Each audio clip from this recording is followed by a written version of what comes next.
de nos douleurs qu'il s'est chargé. Et nous l'avons considéré comme puni, frappé de Dieu et humilié. Mais il était blessé pour nos péchés, brisé pour nos iniquités. Le châtiment qui nous donne la paix est tombé sur lui, et c'est par ses meurtrissures que nous sommes guéris. Au verset 6, nous étions tous errants comme des brebis, chacun suivait sa propre voie. Et l'Éternel a fait retomber sur lui l'iniquité de nous tous. Amen. Et merci Jésus pour ce merveilleux sacrifice. En vérité, je ne mérite pas ton amour. Dis-le, en vérité, je ne mérite pas ton amour. Mais tes yeux se sont posés sur moi. Moi, je n'étais rien. Tu as porté mes péchés. Tu as porté tous mes problèmes. Tu as porté cette maladie sur la croix. Et aujourd'hui, grâce à toi, je suis là. Merci, Saint-Esprit. Amen. La Bible commence par dire qui a cru. Alléluia. Qui a cru. Les choses peuvent se faire si tu commences par croire. Le miracle peut se faire si tu commences par croire. Rien ne peut être fait sans la foi. Alléluia. Alléluia. La Bible dit, or sans la foi, il est impossible de lui être agréable. C'est pourquoi Ésaïe 53 commence par dire qu'il a cru. Celui qui croit, ce matin verra sa situation changer. Celui qui croit, ce matin bien-aimé, comme dans ma maison, il n'existe pas de malade, dans ta maison aussi, il n'existera pas de malade. Dis Amen, dis au nom de Jésus. Lève ta main et dis au nom de Jésus. Dans la maison, point de malade, la grâce de Dieu, la paix de Dieu, l'abondance de Dieu. Bien-aimé, proclame la bénédiction sur ta maison. La Bible dit, toi et ta maison, nous servirons l'Éternel Dieu des armées. Tu n'es pas ici pour servir les ordonnances. Tu n'es pas ici pour aller d'un hôpital en hôpital. Tu es là pour servir Jésus de Nazareth. Et j'entends dans la maladie de te laisser tranquille. Au nom de Jésus. Alléluia.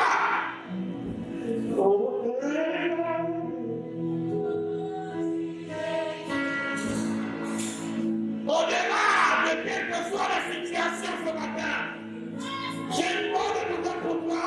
Il reste et il restera Dieu. Il n'y a pas quelqu'un qui soit au-dessus de lui. Il dit qu'il a cru à ce qui était annoncé. Alléluia. Je suis venu t'annoncer quelque chose. Mais il faut croire à ce qui est annoncé. Alléluia. Amen. Amen. Le diable fait en sorte que tu sois distrait. Mais je suis venu t'annoncer et te prévenir que ce qui va être fait ce matin, ce qui va être dit ce matin, c'est assez vaste. Et je ne pense pas terminer tout ce que le Seigneur a résolu faire. Mais j'aimerais être précis et clair. Et pour cela, il n'est pas question que le diable vienne s'amuser avec ton esprit. Alléluia. Je ferme d'ores et déjà toute connexion avec toutes sortes de distractions, toutes sortes de puissances et de ténèbres. Je vous interdis l'accès dans cette salle. Au nom de Jésus, j'ai parlé. La Bible qui a cru à ce qui nous était annoncé. Qui a reconnu le Qu'est-ce qui est annoncé? C'est la guérison. C'est la restauration. C'est que tu te relèves ou tu es tombé. Voilà ce qui est tombé. Voilà ce qui est annoncé. Alléluia. Lorsque l'évangile a été donné aux apôtres, Jésus n'a pas dit allez dire que la mort va arriver. Allez dire que la maladie va arriver. Allez dire que l'enfer va arriver. Les apôtres sont allés annoncer l'évangile. L'évangile, c'est quoi? Tout est possible à celui qui croit. Allons-y. Qui a connu le bras de l'Éternel. Reviens toujours. Amen. On va Verset dire 4. l'Éternel le soutient sur son lit de De douleur. douleur. Tu le soulages dans toutes ses maladies. Dieu te guérit. Dieu te soutient. On va terminer avec 1 Pierre et nous allons prier. 1 Pierre 2, 20 à 24. 1 Pierre 1 Pierre 2, 20 à 24. En effet, quelle gloire y a-t-il à supporter de mauvais traitements pour avoir commis des fautes? La Bible essaie de dire en français simple que si tu vas voler, et puis on te met en prison, mais tu dis Seigneur, non, tu es en prison parce que tu as volé. Et c'est normal que tu sois en prison. Mais celui qui évangélise, on lui lance des pierres, on l'insulte, je ne sais pas, on lui verse l'eau chaude. Là, Dieu va se lever. Amen. Parce que la personne n'évangélise pas pour lui, il évangélise pour Jésus. C'est ce que ça veut dire ici en français simple. Mais si vous supportez la souffrance lorsque vous faites ce qui est bien, c'est une grâce devant Dieu. Voilà. Au verset 21. La souffrance va demander pardon à quelqu'un. Va, je ne sais pas. Amen. Amen. Amen. Je suis venu avertir les sorciers qui ne disent pas bonjour à leur oncle, qui ne disent pas bonjour à leur père, qui ne disent pas bonjour à leur mère. Parce que tu es un sorcier, tu es une sorcière si tu fais ça. Le Seigneur vient te prévenir et te dire il faut faire attention. Alléluia. Amen. Tu ne peux pas me servir et servir le diable. Ou tu me laisses la place, ou c'est le diable qui dirige ta vie. Alors tu assumeras toutes les conséquences.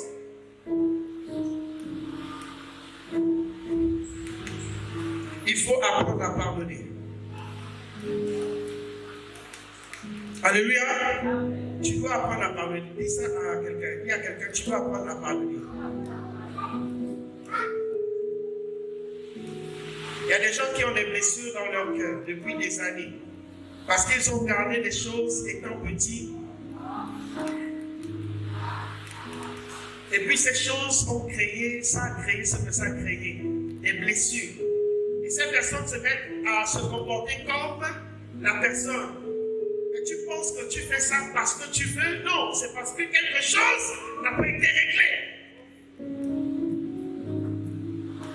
Il y a même une fille, elle a été abusée quand elle était plus petite. Personne ne le sait, mais Dieu le sait. Pardon. Alléluia. Pardon. Moi, j'ai été abusé par ma tante. Elle est décédée. Je n'étais pas chrétien. Je devais avoir 8 ans, 9 ans. Je ne savais pas ce qui se passait. Mais c'est étant grand que j'ai compris. Elle était déjà morte. Et je l'ai pardonné lorsque j'ai donné ma vie à Christ. Et ça m'a ouvert des portes. Le pardon ouvre des portes. Le pardon ouvre des opportunités. Le pardon ouvre des choses dont tu n'as pas idée. Il faut pardonner. Verset 24. Il regarda et dit, j'aperçois les hommes et j'en vois comme des arbres qui marchent. La vision ne peut pas être clarifiée tant qu'il n'y a pas de pardon. Allons-y au verset 25. Jésus lui mit de nouveau les mains sur les yeux, et quand l'aveugle regarda fixement, il fut guéri et il vit tout distinctement. La première chose à faire, lorsque vous lisez bien le verset 22, il se rendit à Bethsaïda et on l'amena vers Jésus. Non, c'est avant. Vous allez voir que Jésus ne peut pas faire de miracle tant que tu ne changes pas de position. Amen. Apprends à quitter ton confort. Apprends à quitter ton fauteuil où tu es tellement bien à l'aise, on ne va pas te déranger. Provoque le miracle. On va terminer avec le verset. Verset 26. Oui, Alors Jésus le renvoya dans sa maison en disant, n'entre pas au village. Il dit quoi? N'entre pas au village. Ne retourne pas où je t'ai fait sortir. Hein? Il a fait sortir de ce village, il a guéri, et après il ne retourne plus là-bas. Il sort de là-bas. Mais il va où? Sa maison est là-bas. Tout pour lui c'est là-bas. Jésus était en train de l'appeler. Alléluia. Oh. Il y a certaines situations où tu dois quitter. Tu dois changer de position. Apprends à quitter même quand tu as peur. Apprends à quitter même quand tu t'inquiètes. Comment je vais faire? Comment la chose va se passer? Est-ce que le Seigneur parle à quelqu'un? Quitte la situation.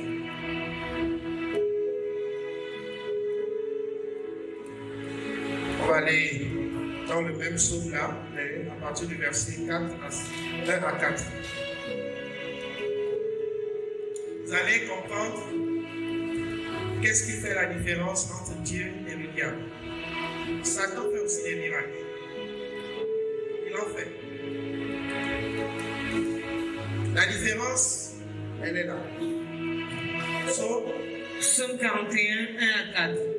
Au chef des chants, psaume de David. Heureux celui qui s'intéresse aux pauvres. Vous voyez? La Bible dit quoi? Heureux celui. Heureux. Il ne dit pas malheureux. Il dit heureux celui qui s'intéresse aux pauvres. Ah. Les pauvres là, ce sont ceux qui n'ont pas l'évangile. Ce n'est pas la pauvreté de l'argent ou des villas ou des maisons. Non! Les pauvres, ce sont ceux qui n'ont pas l'évangile. Ils ne sont pas sauvés. Heureux celui qui évangélise. Heureux celui qui annonce l'évangile. Heureux celui qui proclame une année de grâce, une année de paix, une année de restauration. Heureux celui qui apporte le bonheur dans les larmes, dans la vie de ceux qui sont en train de pleurer, de souffrir. Heureux cette personne qui apporte l'espoir. Alléluia. Apportons l'espoir là où le diable a mis le désespoir. Apportons la solution là où le diable a dit c'est incurable. On ne guérit pas de ça, on ne soigne pas ça, on ne. Jésus dit c'est possible. Alléluia. Alléluia. C'est possible. Le président Brice Clotaire Oligui Nguema ne savait pas qu'un jour il devait être président. Mais quand le Saint-Esprit l'a saisi, la chose est montée dans son cœur. Il a dit mon peuple, le peuple gabonais. Et la chose s'est faite sans effusion de sang. Dieu peut se servir de qui il veut. Mais tout se passe dans l'église. Alors heureux? Heureux celui qui s'intéresse aux pauvres. Au jour du malheur, l'Éternel le délivre. Il dit, quand il y aura un malheur qui pourrait t'arriver, Dieu va te délivrer. C'est pourquoi vous allez voir ces personnes qui annoncent l'évangile, elles sont toujours en paix. Toujours. Parce que c'est au-dedans d'eux que la chose se passe. Ils mangent, ils ne mangent pas, il a l'argent, il n'a pas l'argent, il est marié, il n'est pas marié, il n'a pas. Bien-aimé, tout se passe au-dedans, c'est au-dedans, c'est au-dedans. Soigne ton intérieur. Guéris de toi-même au-dedans de toi. Soigne les blessures qui sont internes. Enlève ces amertumes, ces rancunes, ces colères, ces jalousies, ces blessures que tu traînes depuis longtemps. Le Seigneur te demande de guérir. Alléluia. Verset 3. L'Éternel le garde et lui conserve la vie. Ah, Dieu dit, il préserve sa il est heureux sur la terre. Quand Dieu dit que celui-là, il est heureux, qui peut venir dire qu'il est malheureux? Dieu dit que tu es heureux. Bien aimé, tu es vraiment heureux. Alléluia. Tu es heureux. C'est pas l'argent, c'est pas je ne sais pas quoi qui peut te rendre heureux ou te rendre malheureux. Non. Dieu lui-même, il dit tu es heureux. Et puis quand quelqu'un va venir dire que c'est le contraire. Ça n'existe pas. Il est heureux sur la terre et tu ne le livreras pas au bon plaisir de ses ennemis. Dieu ne peut pas te livrer à tes ennemis.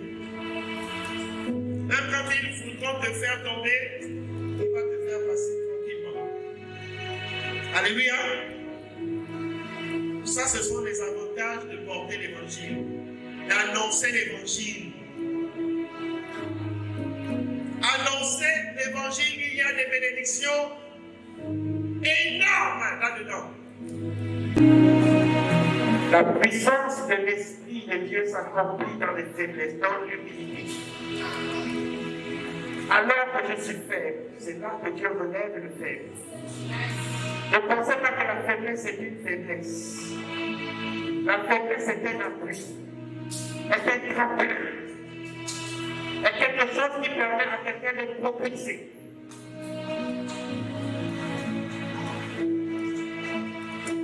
Mais si Il est blessé pour nos péchés, brisé par nos iniquités. Le châtiment qui nous donne la paix est tombé sur lui. Pour que tu sois en paix, il fallait que Jésus porte ce fardeau sur lui. Un prix inestimable a été payé afin que tu sois en paix. Et tu es là toujours à vivre malheureusement. Ta paix ne doit pas dépendre de l'argent. Ta paix ne doit pas dépendre du mariage. Ta paix ne doit pas dépendre, je ne sais pas de quelle situation tu es en train de traverser. Quelqu'un est mort pour ça. Quelqu'un est allé sur la croix pour ça. Il n'est pas mort en vain. Il n'est pas mort cadeau. Il a porté ces choses sur lui afin que tu sois en paix.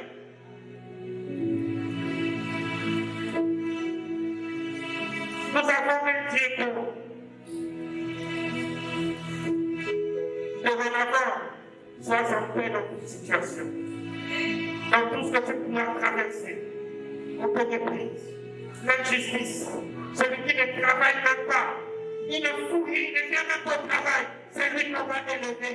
Toi qui te tapes tout le boulot, il est dans ta main de côté. Jésus est Seigneur.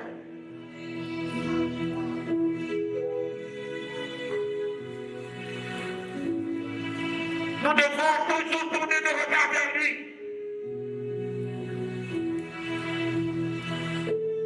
Mais il était blessé pour nos péchés, brisé pour nos iniquités. Le châtiment qui nous donne la paix est tombé sur lui. Et c'est par c'est quoi? C'est blessure. Il fallait que Jésus soit blessé afin que tu sois guéri ce matin.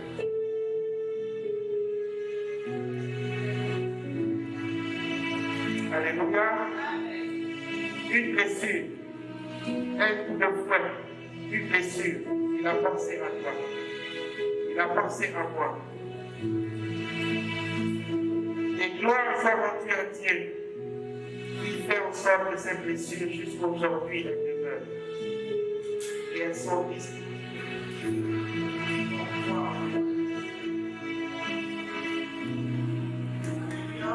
Amen. Nous devons simplement avoir confiance en lui, l'observer de lui, ne voir que lui, ne s'attendre qu'à lui. Ces blessures elles n'ont pas été faites en vain. Elles ont été faites pour que toi tu puisses t'en servir. Il dit, le châtiment qui nous donne la paix est tombé sur lui, et c'est par ces meurtrissures que nous sommes guéris. Alléluia. Alléluia. À partir d'aujourd'hui, sois toujours en paix. Que rien ne te trouble. Que rien ne te dérange. Que rien ne touche à ta paix. Parce que le châtiment qui t'a donné la paix est tombé sur celui qui n'a jamais commis de faute. Celui qui n'a jamais commis un seul péché de toute sa vie. Alléluia. Finissons avec le verset 6. Nous étions tous errants comme des brebis. Moïse, errant comme des brebis. Abraham, errant comme des brebis. Samuel, tous les anciens serviteurs de Dieu que vous pouvez connaître, errant comme des brebis. Parce qu'il n'existait pas un nom qui soit au-dessus de tous les noms. Il n'existait pas un homme sans péché. Abraham, menteur. Moïse, colérique.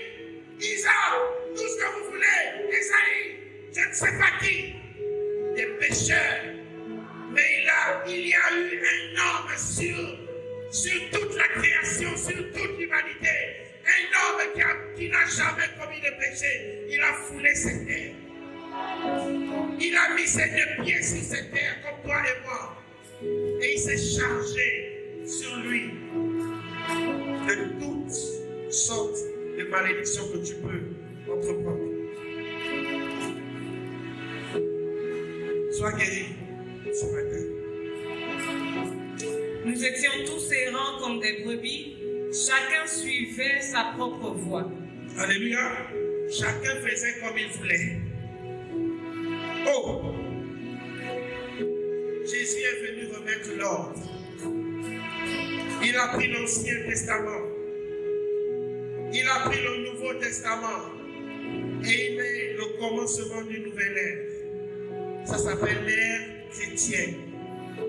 On a commencé à compter le temps à partir de Jésus. Et la fin des temps, c'est Jésus aussi qui a la clé. On n'a pas dit Ekankar, on n'a pas dit Branham, on n'a pas dit je ne sais quel autre sorcier. Jésus, le commencement et la fin.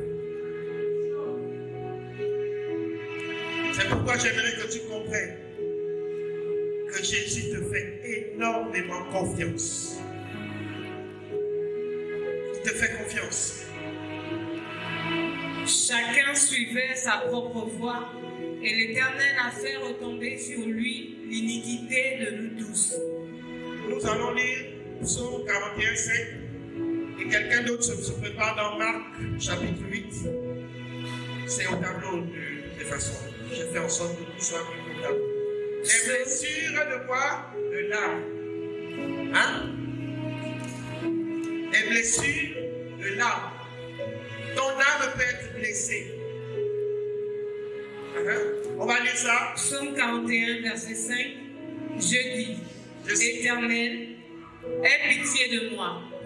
Guéris mon âme, car j'ai péché contre toi. Les blessures de l'âme, c'est quoi? Les frustrations. Les colères. Les amertumes. Les rancunes. Les jalousies.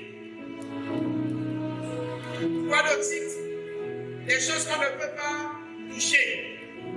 Des choses qui ne sont pas réelles. Cite encore. Il y en a plein. Alléluia. Ce sont les blessures de l'âme. Et ces blessures de l'âme ne viennent pas pour te faire dormir sur tes lauriers. Le but de ces blessures, c'est que ton corps puisse être aussi malade. La maladie n'arrive pas par hasard. Elle arrive parce qu'il y a une blessure quelque part. Il y a une porte quelque part. On va lire Marc. Voilà. Ils se rendirent à Bethsaïda et on emmena vers Jésus un aveugle qu'on le pria de toucher. Suivez très bien. Il prit l'aveugle par la main et le conduisit hors du village. Puis il mit de la salive sur les yeux, lui imposa la main et lui demanda s'il voyait quelque chose. Au verset 24, il regardait et il dit, j'aperçois les hommes, mais j'en vois comme des arbres et qui marchent. Lorsque le Seigneur s'apprête à faire un miracle dans la vie d'une personne, il faut que ton âme soit guérie. Amen. C'est pourquoi il a dit, avant de déposer ton offrande ici, qu'est-ce qu'il faut faire? Va te réconcilier. D'accord? Va rechercher la paix avec tout le monde. Parce qu'il veut que vous soyez toujours là, chargés. Oh, je suis chargé. Oh, je suis maudit. Oh, je ne peux rien faire de ma vie. Et spirituellement, tu es tout maigre. Tu es tout chétif. Tu es faible, malheureux, parce que tu es chargé spirituellement. Frères, sœurs, je t'en supplie, laisse ces choses-là. Ces choses ne sont pas destinées pour toi. Tu sais pourquoi tu n'évangélises pas? Pourquoi c'est difficile pour toi de sortir et parler de Jésus? Parce que tu es chargé. Avant d'aller prononcer l'évangile, il faut que la personne elle-même soit libérée, soit dégagée, afin de prononcer la vie. Tu donnes la vie. Toi-même, tu dois être vivant. C'est pourquoi c'est difficile pour toi d'annoncer l'évangile autour de toi. Parce que tu es trop chargé. Mes problèmes d'abord. Ma situation d'abord. Jésus après. Ça fait des années que tu parles comme ça et que tu penses comme ça. Est-ce qu'il y a eu de l'amélioration aujourd'hui? Non. Je vous parle de quelque chose qui est réel. Homme de douleur et habitué à la souffrance, semblable à celui dont on tourne le visage. Nous l'avons dédaigné, nous n'avons fait de lui aucun cas. Aucun cas. Si tu es méprisé aujourd'hui, sache que Jésus a été méprisé avant toi. Amen. Il a été méprisé avant toi. On ne te respecte pas. On n'a pas respecté Jésus. Alors ça ne va pas te faire du mal. Ésaïe 53 retrace en réalité toutes les difficultés qu'un homme peut traverser sur cette terre. 3 mois, il s'est chargé sur lui.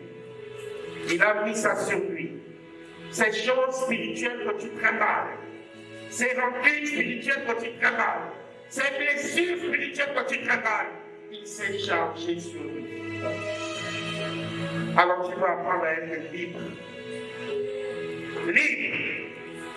Libre. La vérité est que Jésus s'est chargé sur ces choses, de toutes ces choses. Et maintenant tu dois être libre.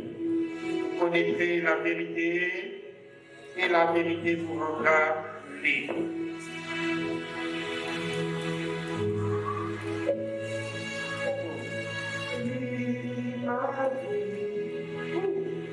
Oui, Saint-Esprit. On a fait ça. Cependant, ce sont nos souffrances qu'il a portées. Il dit quoi? Ce sont nos souffrances qu'il a portées. Je n'entends pas. Il dit quoi?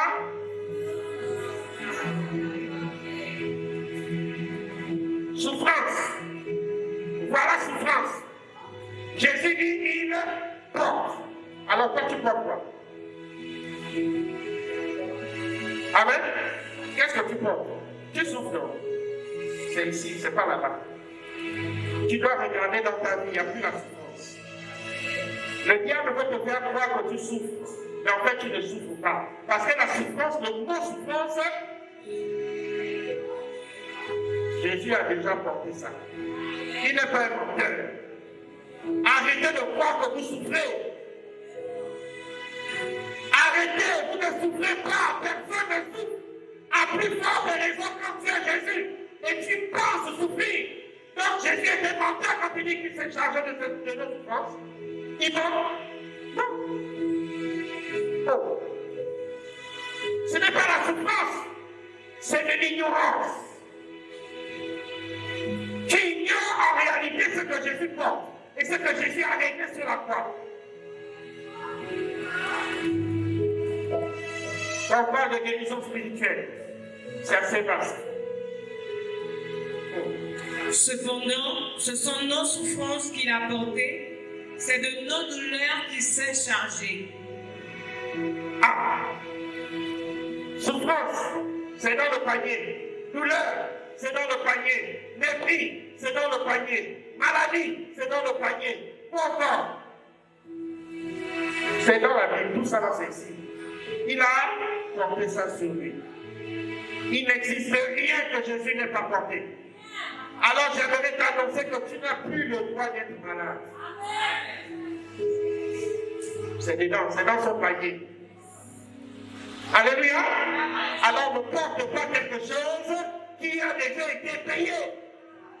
Ne porte pas quelque chose qui a déjà été réglé. Ce ne sont que des illusions. Tu es guéri et tu portes en toi les germes de la guérison, les germes de la prospérité, les germes de la victoire. Parce que ton Dieu a dit sur la croix, tout est accompli. Il n'existe rien qui soit impossible à celui qui croit. Rien. Il n'existe rien qui te soit incapable, qui te soit impossible.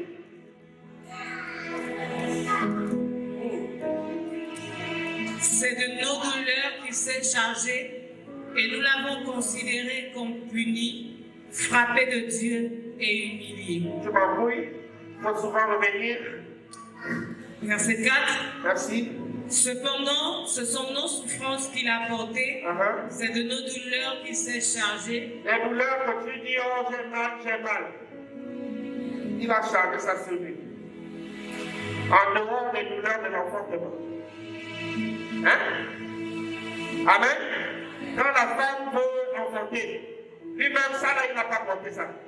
Il a dit tu enfanteras avec et donc tu mangeras.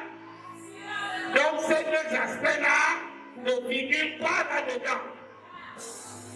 Alléluia. Qu'on se mette d'accord. C'est de nos douleurs qu'il s'est chargé et nous l'avons considéré comme puni. Ah! Les gens pensent qu'il est puni. Mais non! Il est là avec tant de douleur. Oh! Je connais une histoire d'un homme qui a tourné la passion de Christ. Il n'était pas chrétien. Mais le fait d'avoir tourné le film, joué l'acteur de Jésus, mon frère, il a compris quelque chose. Il s'est converti. C'est pourquoi? Parce que ces choses-là, même quand tu fais une mise en scène, c'est assez puissant. Il a donné sa vie à Christ.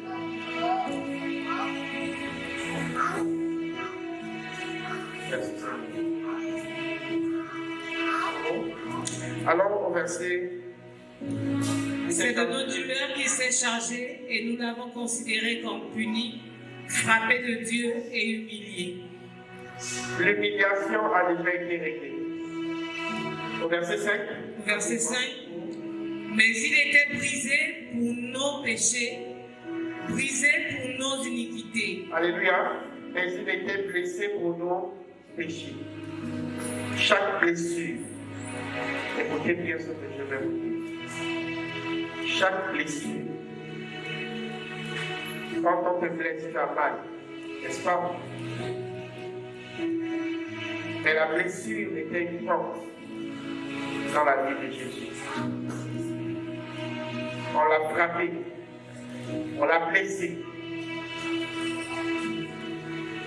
Chaque coup de fouet qu'il recevait, il pensait à toi. Il pensait à moi. Il pensait à ce moment-là même. Jusqu'à la fin du monde. Il avait cela dans son esprit. Mais le miracle ne pouvait s'opérer que parce que son cœur était pur. Sa vie était pure. Alléluia.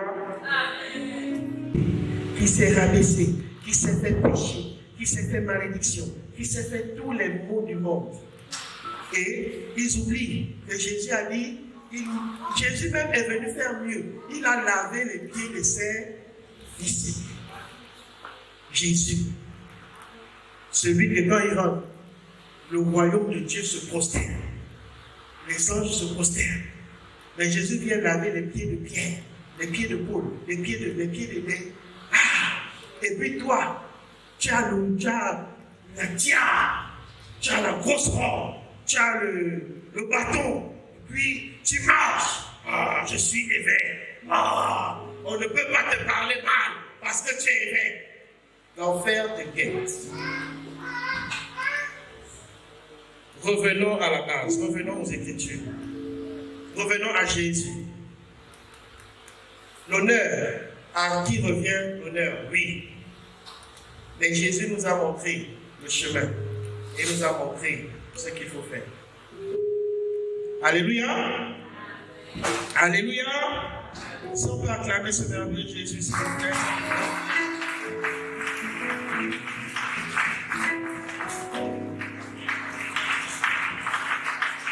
Il pouvait bien venir avec toute son autorité. Il a dit à quelqu'un, je peux ordonner à un seul ange d'éliminer toute la planète Terre. Mais non. Le Père a voulu que je passe par là. Alors je boirai cette coupe. Et il a bu cette coupe.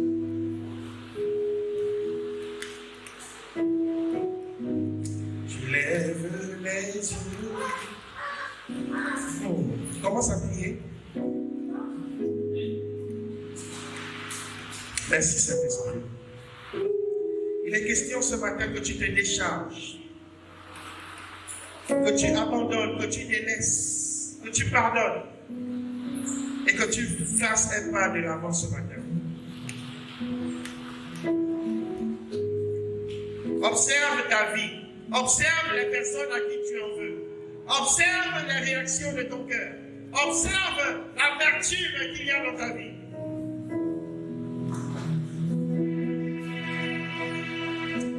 Et commence à t'adresser au Seigneur.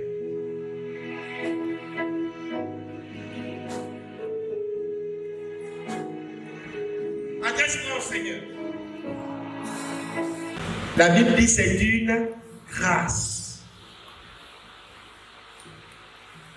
Amen. Amen. L'autre n'a pas l'argent du taxi, il te reste 500. Et tu lui donnes les 500 en question. Et le Seigneur dit, c'est une grâce pour toi. Parce que tu vas souffrir et tu vas marcher. L'autre va prendre son clando, toi tu seras à pied en train de marcher. Mais bien aimé, lorsque tu fais ces choses, le Seigneur voit. Et ce sont des choses qui lui parlent énormément. Qui crient dans son cœur. Et Seigneur, je suis en train de souffrir, je suis en train de marcher, parce que j'ai donné 500 à l'autre pour qu'il prenne son clando. Et quand Dieu voit ça, Dieu multiplie tes 500 fois 1000. Tu te retrouves étant béni. Je sais de quoi je vous parle parce que ces choses-là, je les ai expérimentées personnellement. Amen. C'est pourquoi j'ai finalement compris que donner, aider, soutenir les gens, ça devient naturel. Ça devient normal. Alors qu'il y a d'autres personnes, ils ont de l'argent dans leur compte RTL Monnaie. Ils ont de l'argent dans leur porte-monnaie. Mais ils vont te mentir en disant je n'ai rien. Maman, j'ai faim. Maman, il manque le pain. Je n'ai pas. Tu es en train de mentir. Et la porte, la Bible dit quoi? Le père du mensonge, c'est le diable. Lorsque tu n'as pas, dit tu n'as pas. Donc, quand RTL Monnaie, il y a 100 et quelques mille là-bas, il y a je ne sais pas combien de mille. Mais tu es toujours là en train de dire, je n'ai pas, je n'ai pas. Tu es un menteur et ta place n'est pas dans le royaume de Dieu. Dis Amen. Dis Amen. Dis si je suis un menteur, je n'ai pas de place dans le royaume de Dieu. La Bible est claire. Dehors les menteurs, dehors les chiens. Leur place est en enfer. Excusez-moi, mais il faut que l'évangile soit donné tel qu'elle est pure, comme elle est donnée. Alléluia. Amen. Amen. Amen. Ce sont les blessures, non? Il faut que ça guérisse, non? Il faut que ça change, non? Alors la Bible a trouvé une solution. Que ton oui soit oui, que ton non soit non. Tu ne veux pas dire, ah, j'ai de l'argent là, mais c'est pour faire, excuse-moi, je ne peux pas toucher à cet argent. Que de rentrer dans un monde qui ne t'appartient pas. Oui, ok. Mais si vous supportez la souffrance lorsque vous faites ce qui est bien, c'est une grâce devant Dieu. Au verset 21, c'est à cela que vous avez été appelés, parce que Christ aussi a souffert pour vous, vous laissant un exemple afin que vous suiviez cette trace. Il dit quoi? Et c'est à cela que vous avez été appelés. Amen.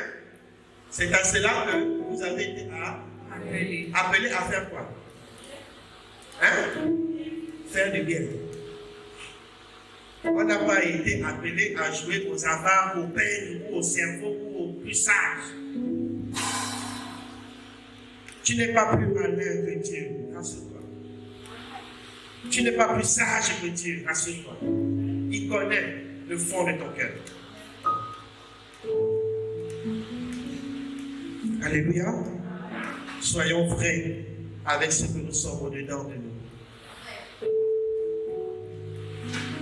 Le processus de la guérison commence à l'intérieur de nous. Travaillons nos faiblesses, travaillons.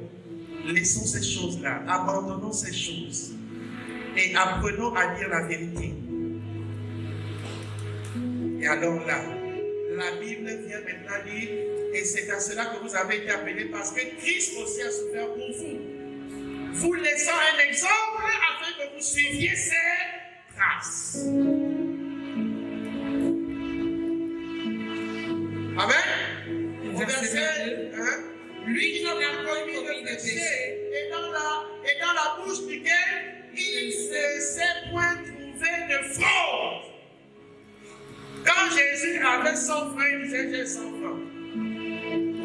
Seigneur, j'ai besoin de 100 francs. Il disait, j'ai que 100 francs. Voilà les 100 francs. Alléluia. Alléluia. Le Seigneur va dire tout à l'heure, donne ce que tu as de meilleur. Ce matin dans ton porte-monnaie, tu vas chercher 50 ou bien un billet de 500 et puis tu vas appuyer sur le fond comme ça, tu vas venir balancer. Seigneur, les 10 000 que j'ai là, je dois. Tu penses qu'il ne connaît pas ce que tu dois faire? Hein? Dieu ne connaît pas que tu dois manger, tu es sûr? Dieu ne connaît pas que tu n'as plus ceci, tu n'as plus cela. Il sait, il connaît. Mais lorsque tu provoques le royaume de Dieu, lorsque tu provoques les écluses des cieux, bien-aimé, tu te fais violence. Il dit, ce sont les violents qui s'en emparent. Alors tu prends le dernier billet de 10 000 qui te restait. Tu dis, Seigneur, voilà. Et puis tu vas voir s'il nous fera pour les écluses des cieux. C'est écrit. Alléluia. Arrêtons d'être des menteurs dans l'église.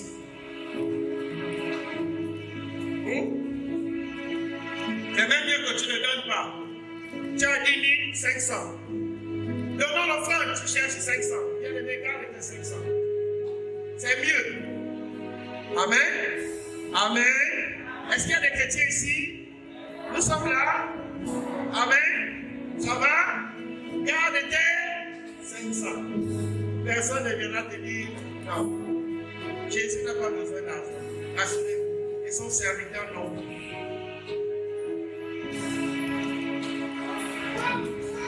Mais ces choses sont des canaux de bénédiction pour chacun d'entre nous. Quand on le fait, c'est pour que au travers de ce que vous donnez, du sacrifice que vous donnez, que vous ayez un retour. Donc que vous soyez bénis. Mais ça sert à quoi de donner quelque chose de vil, quelque chose d'inutile, quelque chose de méprisable au Seigneur et s'attendre à une bénédiction en retour? Ça ne sert à rien. Donc mieux garde tes 500 tout à l'heure. Au verset 23, lui qui, injurié, ne rendait point d'injure, maltraité, ne faisait point de menace, mais s'en remettait à celui qui juge justement. Il dit lui qui injuriait. On l'a insulté. Il ne rendait pas d'injure. Tu sais pourquoi? Parce qu'il préservait l'intérieur de sa vie. Beaucoup, toi tu vas m'insulter, tu es qui? Moi je suis évangéliste. Et puis tu marches maintenant, moi je suis pasteur, moi je suis ceci. Tu es maintenant là, on ne peut pas m'insulter, on ne peut pas. Lui qui était assis, il s'est fait pauvre, il s'est fait misérable, il s'est fait injurier, il s'est fait mépriser, il s'est fait maudire, il s'est fait même appeler Belzébul. Et puis toi, minable petit homme de quelques années, on ne peut pas te parler parce que tu es pasteur, tu es archibishop. Les premières personnes sur qui on doit marcher, ce sont les serviteurs de Dieu. Je répète et je l'atteste. Je prends mes responsabilités. Les premières personnes sur qui on doit marcher, ce sont les serviteurs de Dieu. Parce que lui-même, Jésus, il a dit, Lui qui injuriait c'est ne le rendait point d'injure. vous laissant un exemple afin que vous suiviez. C'est écrit. Et lui, qu'est-ce qu'on a fait? On l'a quoi? Injurié. On l'a injurié, virgule, ne rendait point d'injure. Maltraité, ne faisait point de menaces. On l'a traité de tous les noms d'oiseaux. Mais va dire ça à un bishop ou à quelqu'un de l'église là. Pourquoi tu vas aller au bénéfice, on t'emmène en prison. Alors que Christ nous a montré le modèle. Parfois ils oublient qu'ils servent Jésus. Et ils mettent leur autorité un peu trop en haut. Ils ont tendance à oublier qu'ils servent celui qui s'est humilié.